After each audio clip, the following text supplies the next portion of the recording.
بسم اللہ الرحمن الرحیم۔ کتاب سٹوریز چینل پر ہم آپ کو خوش آمدید کہتے ہیں۔ میں گھر میں داخل ہوا تو ڈرائنگ روم میں بیٹھی لڑکی کو دیکھ کر چونک گیا۔ یہ بالکل انجان چہرہ تھا اور میرے گھر میں باہر کی کوئی عورت نہیں آیا کرتی تھی۔ میری بیوی بہت کم ہی کسی سے ملنا جلنا رکھتی تھی۔ میری پہلی نظر اس لڑکی کے چہرے پر پڑی تو مجھے ایسا لگا تھا جیسے میں اسے جانتا ہوں یا پہلے بھی کبھی دیکھ چکا ہوں، لیکن صحیح طرح سے تو مجھے کچھ یاد نہ آیا۔ مگر اس کی خوبصورتی نے مجھے مبہوت ضرور کر دیا تھا۔ وہ نہ صرف رنگت میں بہت گوری تھی بلکہ اس کی آنکھوں میں ایک عجیب سی چمک تھی۔ مجھے دیکھ کر اس نے نظریں چرا لی تھی، جیسے اسے میرا یوں دیکھنا اچھا نہ لگ رہا ہو۔ میں بھی شرمندہ ہو کر 2 قدم پیچھے ہٹ گیا تھا۔ میں اندر آیا تو میری بیوی باورچی خانے میں تھی، شربت کے گلاس تیار کر کے نکل ہی رہی تھی۔ میں نے حیرت سے پوچھا، یہ کون ہے؟ تمہاری کوئی جاننے والی ہے کیا؟ اس نے انکار میں سر ہلایا تو میں اور حیران ہو گیا اور پوچھا، تو پھر کون ہے؟ کسے گھر میں بلا لیا ہے؟ اس نے اشارے سے کہا کہ کچھ دیر صبر کرو، آ کر بتاتی ہوں، اور پھر وہ ڈرائنگ روم کی طرف چلی گئی۔ میں حیرت سے سوچنے لگا کہ پتہ نہیں یہ کون لڑکی ہے جسے اس نے گھر میں بلا لیا ہے۔ اس کی کوئی جاننے والی بھی نہیں ہے۔ میری بیوی تو بہت زیادہ احتیاط کرتی تھی، بلا ضرورت دروازہ تک نہیں کھولتی تھی۔ کسی غیر کو اندر بلانا تو دور کی بات تھی۔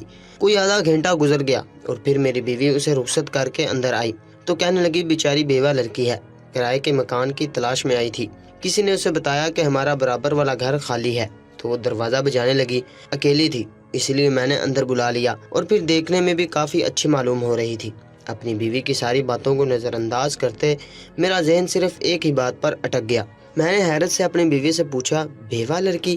وہ کوئی 20 سال کی لڑکی تھی، کیا وہ بیوہ ہے؟ میری بیوی نے دکھ سے سر ہلایا اور کہنے لگی، بیچاری بھری جوانی میں بیوہ ہو گئی، سسرال والوں نے گھر سے نکال دیا، یتیم تھی، رہنے کو کوئی ٹھکانہ نہ ملا، اسی لیے اب جلد بازی میں گھر ڈھونڈ رہی ہے تاکہ رہنے کا کوئی بندوبست ہو جائے۔ اپنی بیوی کی باتیں سن کر میں پریشانی میں پڑ گیا۔ پہلے تو مجھے اس بات پر ہی یقین نہ آیا کہ وہ بیوہ ہے۔ اس کے رنگ ڈھنگ، اوڑھنے پہننے کا انداز دیکھ کر تو ایسا ہرگز بھی نہیں لگ رہا تھا۔ مجھے سوچ میں ڈوبا دیکھ کر میری بیوی کہنے لگی کہ میں نے اسے گھر کرائے پر دے دیا ہے، وہ شام تک شفٹ ہو جائے گی، اکیلی لڑکی ہے، زیادہ پریشانی نہیں ہوگی۔ دوسرے لوگوں کو گھر دو تو قبضہ چھڑوانے میں بڑی پریشانی ہوتی ہے۔ پرانے لوگ ہی کتنی مشکل سے گھر چھوڑ کر گئے ہیں، نہ کرایہ دیتے تھے نہ گھر خالی کرتے تھے۔ ان کا ذکر کرتے بھی میری بیوی کا چہرہ غصے سے سرخ ہو گیا تھا، کیونکہ وہ لوگ ہمیں بہت پریشان کر کے گئے تھے، نہ وقت پر کرایہ دیتے تھے اور نہ ہی ان کا گھر چھوڑنے کا کوئی ارادہ تھا۔ ہم نے پولیس میں کمپلین کی، تب جا کر ہمیں ہمارے گھر کی چابیاں واپس ملی تھی۔ میں نے بیگم سے کہا کہ ٹھیک ہے، تم نے کرائے پر دے تو دیا، لیکن یہ بتاؤ یہ بیوہ اور یتیم لڑکی کرایہ کیسے دے گی؟ میری بات سن کر میری بیوی کہنے لگی، ارے پیسہ بہت ہے اس کے پاس، اس کے شوہر نے مرنے سے پہلے اس کے نام پر کچھ دکانیں خریدی تھی، انہی کے کرائے سے گزارا کر لے گی۔ سسرال والوں نے بھی اسی رنجش میں نکالا ہے کہ بیٹے نے مرتے مرتے بیوی کے نام جائیداد کر دی۔ مجھے تو اس بیچاری کی کہانی سن کر بڑا ہی دکھ ہوا۔ یہ سسرال والے ایسے ہی ظالم ہوتے ہیں۔ میری بیوی نے اپنے دل کی بھڑاس بھی ساتھ ہی نکال لی۔ میرے گھر والوں سے اسے خدا واسطے کا بیر تھا، جبکہ میرے گھر میں ایک بڑے بھائی اور بھابھی کے علاوہ کوئی نہیں تھا۔ میری بیوی کی پھر بھی ان سے نہ بنتی تھی اور ہم دونوں الگ ہو گئے تھے۔ یہ دونوں گھر میری بیوی کو اس کے باپ کی طرف سے ملے تھے اور انہی گھروں کا زعم اسے بہت زیادہ تھا۔ میری بیوی نے 10,000 روپے میرے ہاتھ پر رکھ دیے، کہنے لگی، سدرا یہ ایڈوانس کرایہ بھی دے کر گئی ہے، اب بتاؤ کوئی پریشانی تو نہیں؟ میں نے انکار میں سر ہلایا تو میری بیوی گھر کے کاموں میں مصروف ہو گئی اور میں سوچنے لگا کہ اس حسین ابصرہ کو میں نے پہلے بھی کہیں دیکھ رکھا ہے، یا پھر اس کا حسن دیکھ کر ہی مجھے ایسا لگ رہا ہے۔ شام کو سدرا اپنا مختصر سا سامان لے کر ہمارے برابر والے گھر میں شفٹ ہو گئی۔ میں باہر ہی کھڑا تھا، اس نے مجھے سلام دعا بھی کی اور پھر خاموشی سے سر جھکا کر اندر چلی گئی۔ میں اس کی شرافت کا قائل ہو گیا، واقعی بیچاری بہت اچھی تھی، بس حالات نے اسے یہاں تک پہنچا دیا تھا۔ کچھ دن گزرے تو میری بیوی سے بھی اس کی بہت اچھی بات چیت ہو گئی۔ کبھی میری بیوی اس کی طرف چلی جاتی تو کبھی وہ ہمارے گھر آ جاتی، مگر میرے سامنے وہ ہمیشہ خاموش ہی رہتی تھی اور نظریں بھی جھکائے رکھتی تھی۔ ایک دن میں کسی کام سے گھر سے باہر نکلا تو اس نے مجھے آواز دے کر بلایا۔ میں حیران ہوا کیونکہ آج تک ایسا نہیں ہوا تھا۔ وہ سر جھکائے دروازے پر کھڑی تھی، کہنے لگی، مجھے بخار ہو رہا ہے، میڈیکل سٹور سے دوا لا دیں گے؟ میں نے انکار نہ کیا اور اس کے ہاتھ سے پرچی لے کر دوا لا کر اسے دے دی۔ اس نے میرا بہت شکریہ ادا کیا اور پھر اس دن کے بعد سے وہ مجھ سے چھوٹے موٹے کام کہنے لگی۔ میں بھی یہ سوچ کر انکار نہ کرتا کہ بیچاری اکیلی ہے۔ میری سرکاری نوکری تھی، میں صبح جاتا تھا تو دوپہر 2 بجے گھر آ جاتا تھا، اس کے بعد میں سارا وقت فارغ ہی ہوتا تھا۔ ایک دن میری بیوی بچوں کو سلانے کے لیے کمرے میں لے کر گئی تو میں ایسے ہی سیڑھیاں چڑھ کر چھت پر پہنچ گیا اور یہ دیکھ کر ٹھٹک گیا کہ سدرا چھت پر کھڑی تھی۔ اتنی سخت گرمی میں وہ چھت پر کیا کر رہی تھی؟ میں نے ایک نظر اس پر ڈالی تو اس کی نظر بھی مجھ پر پڑ گئی۔ پہلے تو وہ گھبرائی اور پھر جلدی سے سیڑھیاں اتر گئی۔ میں نے ادھر ادھر نظر دوڑائی، وہاں کوئی بھی نہیں تھا اور چھت پر ایسے بھی کوئی آثار نہیں تھے کہ وہ کپڑے دھونے یا سکھانے کے لیے آئی ہو۔ تو پھر اتنی گرمی میں وہ چھت پر کیوں تھی؟ کچھ دیر میں ایسے ہی یہاں وہاں نظر ڈال کر نیچے اتر آیا تھا۔ اگلی دوپہر 3 بجتے ہی میں جان بوجھ کر چھت پر پہنچ گیا۔ میری بیوی روزانہ اس وقت بچوں کو سلانے کے لیے کمرے میں لے جاتی تھی اور خود بھی ساتھ سو جاتی تھی۔ ہمارے 2 چھوٹے بچے تھے، سارا دن اسے بہت پریشان کرتے تھے، اس لیے دوپہر کے 2 گھنٹے وہ لوگ سکون سے سو جاتے تھے۔ روزانہ اس وقت میں لاؤنج میں ٹی وی دیکھا کرتا تھا، مگر آج جان بوجھ کر یہ دیکھنے کے لیے چھت پر گیا تھا کہ کیا آج بھی سدرا چھت پر موجود ہوگی، اور آخری سیڑھی پر قدم رکھتے ہی میں حیران رہ گیا۔ وہ واقعی ہی چھت پر موجود تھی اور اس قدر تیار تھی جیسے کسی دعوت میں جا رہی ہو۔ عجیب بیوہ لڑکی تھی، بہت زیادہ بن سنور کر رہا کرتی تھی۔ پہلے میں نے سوچا کہ واپس پلٹ جاؤں، لیکن کسی خیال کے تحت میں اسی کی طرف بڑھ گیا۔ اس نے مجھے اپنی جانب آتا دیکھ لیا تھا۔ اس سے پہلے کہ وہ کل کی طرح آج بھی نیچے بھاگتی، میں نے اسے خود آواز دی اور سدرا کہہ کر مخاطب کیا۔ وہ انگلیاں چٹکھاتی اپنی جگہ پر کھڑی رہی۔ میں بالکل دیوار کے ساتھ پہنچ گیا اور اس سے کہا، کوئی کام ہے آپ کو؟ اتنی دوپہر میں چھت پر کیا کر رہی ہیں؟ میری بات سن کر اس نے نظریں اٹھائی تو اس کی بڑی بڑی آنکھوں میں کھو سا گیا۔ وہ کہنے لگی، کوئی کام نہیں ہے، بس سارا دن اکیلی تنہائی میں پریشان ہوتی ہوں، جب سمجھ نہیں آتا کیا کروں تو چھت پر آ جاتی ہوں۔ یہ کہتے اس کی آنکھوں میں آنسو آ گئے تھے۔ میں نے دل ہی دل میں خود کو کوسا کہ ایسا سوال کرنے کی کیا ضرورت تھی؟ اکیلی عورت کب تک 4 دیواری میں قید رہ سکتی ہے؟ شاید کھلی ہوا کے لیے چھت پر آتی تھی۔ میرے دل میں اس کو لے کر بہت زیادہ تجسس تھا، بہت سارے سوالات بھی تھے کہ وہ بیوہ کیسے ہوئی، اتنی کم عمری میں اس کی شادی کیوں ہوئی تھی، اور پھر وہ اب بالکل تنہا کیوں ہے؟ اور ایک ایک کر کے میں نے اس سے سارے سوال پوچھ بھی لیے۔ وہ کہنے لگی، میرا شوہر بہت اچھا تھا، ایک حادثے میں اس کا انتقال ہو گیا، ہم دونوں کی پسند کی شادی ہوئی تھی، اسی لیے میرے اکلوتے بھائی نے مجھے گھر سے نکال دیا تھا۔ شوہر کے مرتے ہی سسرال والوں نے غصے میں دربدر کر دیا، کیونکہ شوہر نے کچھ دکانیں میرے نام لکھ دی تھی۔ میرے پاس پیسے کی کوئی کمی نہیں، لیکن اب رشتوں کو اور محبت کو ترستی ہوں، کوئی نہیں جس سے دل کا حال بیان کر سکوں۔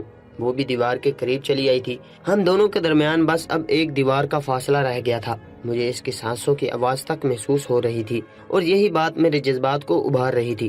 ایک جوان بیوہ لڑکی میرے سامنے تھی اور میں اس کی خوبصورتی سے نظر نہیں چرا پا رہا تھا۔ اس کی آنکھوں سے آنسو گر رہے تھے۔ میں نے جلدی سے اس کے آنسو اپنی ہتھیلی سے پونچھ دیے تھے۔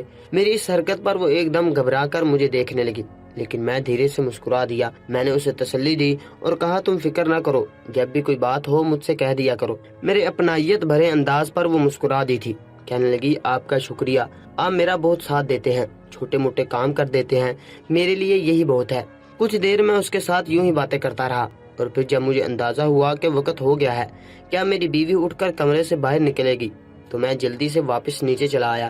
لیکن اس دن کے بعد سے میری اور سدرا کی ملاقاتوں کا سلسلہ روزانہ ہونے لگا۔ میں روز دوپہر کو چھت پر چلا جاتا اور وہ جیسے میرا ہی انتظار کر رہی ہوتی۔ اب تو وہ خوب سج دھج کر آیا کرتی تھی، کھلکھلا کر ہنستی تھی، ہر چھوٹی بڑی بات مجھے بتاتی تھی۔ وقت گزرنے کے ساتھ ساتھ ہمارے درمیان بے تکلفی بھی بڑھتی جا رہی تھی۔ سدرا کو ہمارے گھر آئے 1 مہینہ ہو چکا تھا۔ مہینہ پورا ہوتے ہی اس نے وقت پر کرایہ ادا کر دیا تھا۔ میری بیوی بڑی خوش تھی کہ بڑی اچھی کرایہ دار ملی ہے، اور میں بھی خوش تھا کیونکہ مجھے بیوی کے ساتھ ساتھ باہر والی بھی مل گئی تھی۔ میں اب آہستہ آہستہ سدرا کے بہت قریب ہو چکا تھا۔ جب کبھی دوپہر میں موقع ملتا تو میں چھت کی دیوار پھلانگ کر اس کے حصے میں چلا جایا کرتا تھا، اور وہ بھی اس بات پر کوئی اعتراض نہیں کرتی تھی۔ میں اس کے ساتھ بہت زیادہ وقت گزارنے لگا تھا۔ اب اس کے آگے مجھے اپنی بیوی بالکل بھی اچھی نہیں لگتی تھی۔ نہ ہی میری بیوی خوبصورت تھی اور نہ ہی اس کا انداز سدرا جیسا دل لبھانے والا تھا۔ ہر وقت بچوں میں مصروف الجھی ہوئی رہتی تھی۔ مگر ایک بات بڑی عجیب تھی کہ میں جب بھی سدرا کے قریب ہوتا، اسے دیکھتا، اس سے بات کرتا، تو مجھے ایسا لگتا جیسے میں اسے پہلے سے جانتا ہوں۔ 1-2 دفعہ یہی بات میں نے اس سے بھی پوچھی تو وہ ہنستے ہوئے کہنے لگی، سارے حسین چہرے ایک جیسے ہی ہوتے ہیں، آپ نے کسی حسین لڑکی کو دیکھا ہوگا اور وہی آپ کے ذہن میں بس گئی ہوگی۔ ایک دوپہر میں سدرا سے ملنے کے لیے چھت کی سیڑھیاں چڑھنے ہی والا تھا کہ گھر کا دروازہ بج اٹھا۔ میں دروازے پر گیا تو میرا دوست اکرم کھڑا تھا۔ مجھے دیکھ کر میرے گلے لگ گیا۔ اتنے عرصے بعد اکرم آیا تھا، لیکن میرا اس سے ملنے کو دل نہیں چاہ رہا تھا۔ یہ وقت میرا سدرا کے ساتھ گزارنے کا تھا۔ پہلی دفعہ مجھے اپنے دوست کے آنے پر خوشی کا احساس نہیں ہو رہا تھا۔ اکرم کہنے لگا، یار میری شادی طے ہو گئی ہے، بس تجھے یہی بتانے کے لیے آیا تھا۔ کہ تجھے میری پوری شادی میں شریک ہونا ہے۔ میں نے اسے مبارکباد دی اور حیران بھی ہوا کہ وہ شادی کیسے کر رہا ہے۔ اس نے تو قسم کھائی تھی کہ وہ کبھی شادی نہیں کرے گا۔ وہ ہنس کر کہنے لگا، بس اب ایک بے وفا کے پیچھے اپنی زندگی برباد نہیں کر سکتا، اور پھر ایک ایسا سچ میرے سامنے آیا ہے جس کے بعد تو میرا شادی نہ کرنا بے وقوفی ہوگا۔ اکرم کی بات سن کر میں چونک اٹھا۔ وہ کسی لڑکی سے محبت کرتا تھا اور پھر اس نے بتایا تھا کہ اس لڑکی کی شادی کسی اور کے ساتھ ہو گئی۔ یہی وجہ تھی کہ وہ شادی ہی نہیں کرنا چاہتا تھا۔ میری اور اس کی عمر برابر کی تھی۔ میرے شادی کے بعد 2 بچے بھی ہو گئے تھے، لیکن وہ اب تک کنوارا تھا۔ اب اچانک ہی ایسی کیا بات ہوئی تھی جو وہ پرانی محبت کو بھول کر شادی پر راضی ہو گیا تھا؟ اور پھر اکرم نے مجھے ایک بڑی عجیب سی بات بتائی جسے سن کر میں حیران ہوا اور مجھے یقین بھی نہ آیا۔ پھر میں نے کہا، اچھا ہوا تو اس لڑکی کے چنگل سے بچ گیا، ورنہ آج تیری زندگی بھی برباد ہو چکی ہوتی۔ اکرم نے بھی خدا کا لاکھ شکر ادا کیا اور شادی کی دعوت دے کر واپس چلا گیا۔ وقت کافی ہو گیا تھا۔ میں سدرا سے ملنے کے لیے نہ جا سکا کیونکہ میری بیوی اٹھنے والی تھی۔ اگلے دن میں سدرا سے ملنے چھت پر گیا تو وہ ناراض بیٹھی تھی۔ کہنے لگی، آپ کل نہیں آئے تھے، میرا دل نہیں لگا، میں آپ کا انتظار کرتی رہی اور چھت پر یہاں سے وہاں ٹہلتی رہی۔ مجھے یہی فکر ستاتی رہی کہ کہیں آپ کی بیوی کو پتہ نہ چل گیا ہو۔ سدرا کی بات سن کر میں نے اسے بتایا کہ میرا دوست آ گیا تھا، بس اسی لیے نہیں آ سکا۔ میری بات سن کر اس نے ایک ایسی بات کہی کہ میں دنگ رہ گیا۔ جب میں نے کچھ دیر اس کی بات کا کوئی جواب نہ دیا تو اس نے میرا ہاتھ چھوڑ دیا اور کہنے لگی، میں آپ کا جواب سمجھ گئی ہوں۔ اس کی آنکھوں سے آنسو گرنے لگے اور وہ سیڑھیاں اتر کر واپس نیچے چلی گئی۔ اس کے آنسو میرے دل پر گرے تھے۔ مجھ سے برداشت نہ ہوا کہ وہ مجھ سے یوں ناراض ہو کر جائے۔ میں نے اسے روکنا چاہا لیکن وہ نہ رکی۔ میرے دل و دماغ میں ایک سرد جنگ چلنا شروع ہو گئی تھی۔ مجھے سدرا واقعی ہی بہت اچھی لگتی تھی۔ اس کے ساتھ وقت گزار کر مجھے سکون ملتا تھا۔ میری بیوی کے پاس مجھے دینے کے لیے بہت کم وقت ہوتا تھا، وہ بچوں میں بہت مصروف رہتی تھی۔ ایسے میں سدرا کا ساتھ میرے لیے بہت ہی سکون والا تھا۔ لیکن شادی کے بارے میں نے نہیں سوچا تھا۔ جب اس نے شادی کی بات کی تو میرے دماغ میں یہی بات چلنے لگی کہ مجھے اس سے نکاح کر لینا چاہیے۔ دل طرح طرح کی دلیلیں پیش کر رہا تھا۔ بیوہ عورت سے نکاح کرنے کا ثواب ہوتا ہے، بیوہ عورت کو سہارا دینا اچھی بات ہوتی ہے، اس کا گھر بس جائے گا، اس کی زندگی میں خوشیاں آ جائیں گی، مجھے ثواب ہی ملے گا۔ سارا دن مجھے اسی لمحے یاد آ رہا تھا۔ اتنے عرصے میں ناجائز طور پر اس کے ساتھ تھا۔ اس وقت مجھے کوئی بات یاد نہیں تھی۔ کہتے ہیں نا کہ آج کل کا انسان دین کو اپنی مرضی سے استعمال کرتا ہے، بس کچھ ایسا ہی حال اس وقت میرا بھی ہو رہا تھا۔ بیوہ عورت سے نکاح کے سارے ثواب اور فوائد مجھے ابھی یاد آ رہے تھے، اور جو پچھلے اتنے عرصے سے میں اپنی بیوی کو دھوکہ دے رہا تھا وہ مجھے یاد نہیں تھا۔ میں عجیب سے بھنور میں پھنس گیا تھا، کوئی فیصلہ نہیں لے پا رہا تھا۔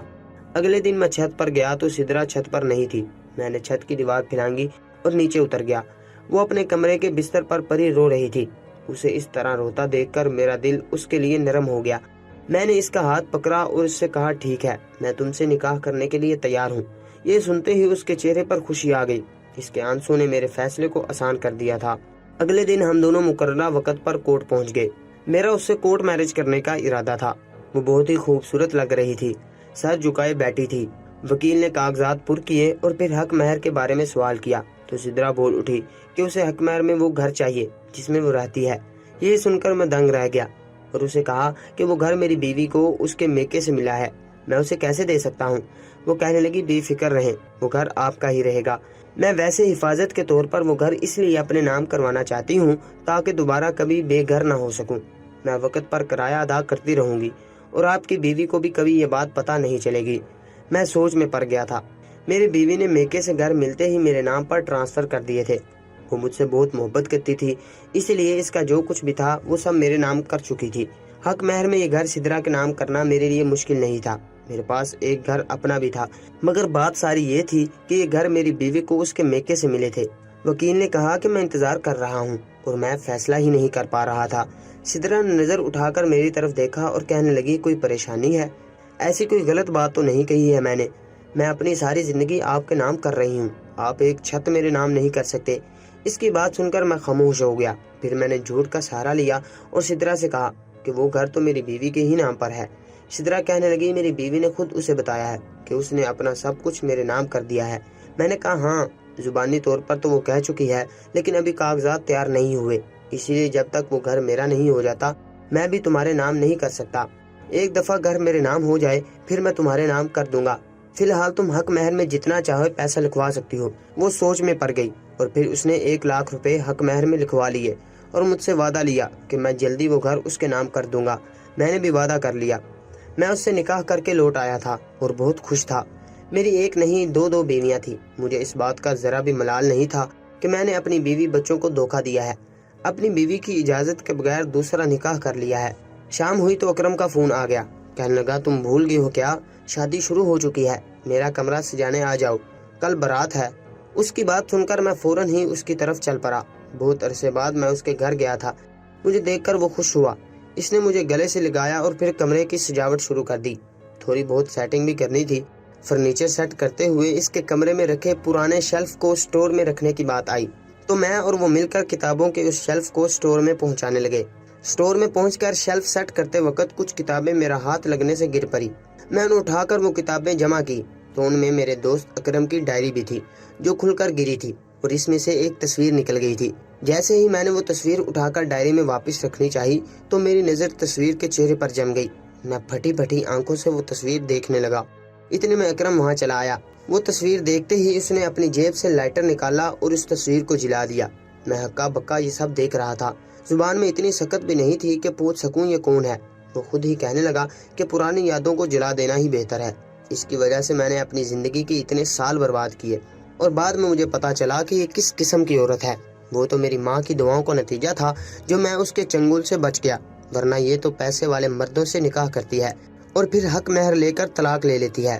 اب تک نہ جانے کتنی شادیاں بھگتا چکی ہے اور اب بھی نہ جانے کس کی زندگی برباد کر رہی ہوگی۔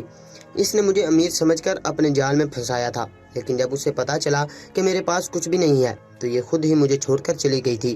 اور اچھا ہی ہوا تھا کہ اس وقت میرے پاس کچھ نہیں تھا۔ پہلے تو میں نے شادی نہ کرنے کا فیصلہ کیا تھا، لیکن پھر میرے ایک دوست کے ذریعے مجھے اس کا سچ پتا چل گیا۔ میں نے معلومات کی تو یہ بات حقیقت ثابت ہوئی اور بس اسی دن میں نے فیصلہ کر لیا کہ اب میں شادی کر لوں گا۔ یہ کہہ کر اکرم تو واپس سٹور سے نکل گیا تھا۔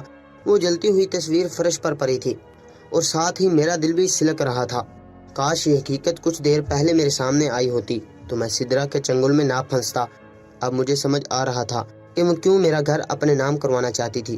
بیوہ اور یتیم ہونے کے باوجود اس کے پاس اتنا پیسہ کہاں سے آیا تھا؟ نہ ہی وہ بیوہ تھی نہ ہی یتیم تھی۔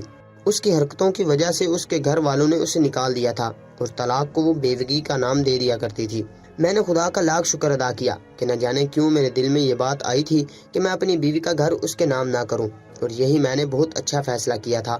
ہاں البتہ 1,00,000 روپے میں حق مہر میں لکھوا چکا تھا اور شاید وہ گھر نام ہونے تک کی خاموشی سے اپنی معصومیت اور سادگی کا چولہا پہنے رہنے والی تھی۔ میں ہارے ہوئے قدموں سے گھر لوٹا۔ اگلی دوپہر سدرا سے ملنے کے لیے اس کے گھر گیا اور اسے بتایا کہ میری بیوی نے گھر میرے نام کرنے کے لیے منع کر دیا ہے۔ یہ سن کر وہ بہت آگ بگولا ہوئی۔ کہنے لگی یہ کیا بات ہے؟ آپ مجھے ایک چھت نہیں دے سکتے تو میں آپ کے ساتھ نکاح میں بھی نہیں رہ سکتی، مجھے طلاق دیں۔ میں نے صاف انکار کر دیا کہ میں تمہیں طلاق نہیں دوں گا۔ وہ کہنے لگی میں آپ کی بیوی کو بتا دوں گی۔ میں نے کہا جاؤ جا کر بتا دو، مجھے فرق نہیں پڑتا، وہ خود تمہیں دھکے دے کر اس گھر سے نکالے گی۔ جیسے ہی سدرا نے میری بیوی کے پاس جانے کا فیصلہ کیا تو میں نے اس سے کہا کہ سوچ سمجھ کر جانا، کیونکہ اب تک تم جتنی طلاقیں لے چکی ہو ان سارے مردوں سے میری بات ہو چکی ہے۔ اب تم سیدھے حوالات جاؤ گی کیونکہ تمہارے لیے وہی چھت ٹھیک رہے گی۔ یہ سن کر اس کے اٹھتے قدم رک گئے۔ اس نے پلٹ کر مجھے دیکھا تو میں مسکرا دیا اور اس سے کہا کہ میں اس کی حقیقت جانتا ہوں۔ اس کے چہرے کا رنگ بدل گیا۔ میں نے اس سے کہا کہ میں اسے طلاق نہیں دوں گا، وہ چاہے تو خلا لے لے اور اس گھر سے نکل جائے۔ اب تک وہ ہر مرد کی مجبوری کا فائدہ اٹھا رہی تھی، اس بار میں نے اس کا فائدہ اٹھایا اور خاموشی سے اگلے ہی دن ہمارا گھر خالی کر کے چلی گئی، کیونکہ وہ جان گئی تھی کہ میں واقعی ہی اسے جیل کی سلاخوں کے پیچھے بھجوا دوں گا۔ میں نے اپنی بیوی کے ساتھ دھوکہ کیا تھا، اس کی سزا مجھے مل چکی تھی۔ سدرا کے اس طرح اچانک جانے پر جہاں میری بیوی حیران تھی وہیں مجھے سکون مل گیا تھا۔ میں نے اپنی بیوی کو محبت سے گلے لگایا اور اس سے کہا تیار ہو جاؤ، ہم ڈنر پر چلتے ہیں۔ یہ سن کر وہ ہکا بکا ہوئی اور جب تیار ہو کر آئی تو مجھے احساس ہوا کہ وہ سدرا سے بھی کہیں زیادہ حسین تھی، کیونکہ وہ میرے 2 بچوں کی ماں تھی۔